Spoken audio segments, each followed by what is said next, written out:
رقاق وش بيتزا جربتيه قبل كده؟ اتحداكي تكوني دقتي الطعم ده قبل كده. يجنن يا جماعه. بصوا المنظر، ايه رايكم؟ بصوا الحلاوه، فظيع. ما اعتقدش ان انت جربتيه قبل كده ولا دقتيه قبل كده. الرقاق الطري ده اتعمل في 3 دقايق يا جماعه على النار، ما خدش كله على بعضه 10 دقايق. يلا بقى بينا نشوف الكلام الحلو ده اتعمل ازاي. معلقتين زيت على معلقه سمنه تحطيهم على النار يسخنوا، وتنزلي بكميه محترمه من البصل، حوالي بصلتين كبار لكل نص كيلو لحمه مفرومه، بس البصل يغير الاول لونه، وبعد كده تنزلي باللحمه. انا بس عملت كميه كبيره علشان بحب اخزنها في الفريزر، اطلع كده كيس ينفعني في اي اكله. بعد ما يتشوحوا مع بعض هتحطي طماطميه كبيره مبشوره، ملح وفلفل اسود، ونص كوبايه من الميه لكل نص كيلو لحمه مفرومه. هتسيبي بقى الكلام ده لحد ما يتسبك في بعضه، مش هتكمل 10 دقايق وهتكون استوت. هتجيبي صينيه تحطي فيها معلقه كده من السمنه او فرشه، وبعدين تجيبي رقاقيه طريه مش مبلوله بميه ولا بشوربه وتحطيها، وبعدين تحطي فوقيها فرشه من السمنه، ونبتدي من تاني راق نحطها في الشوربه بتاعتنا، ونحط برده فرشه سمنه،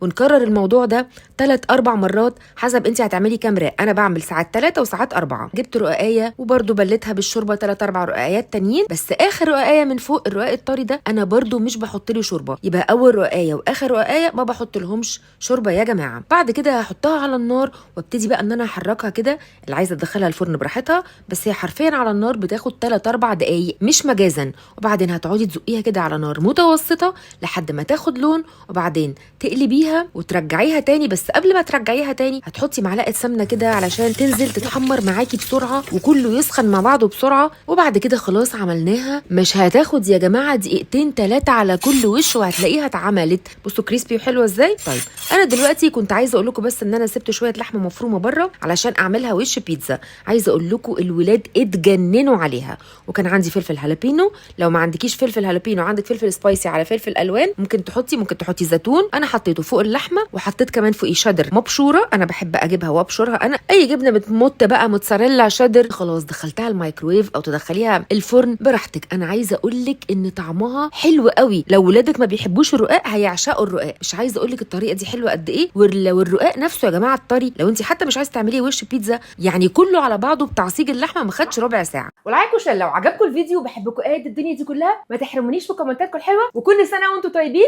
واشوفكم الفيديو الجاي حلوين. باي باي.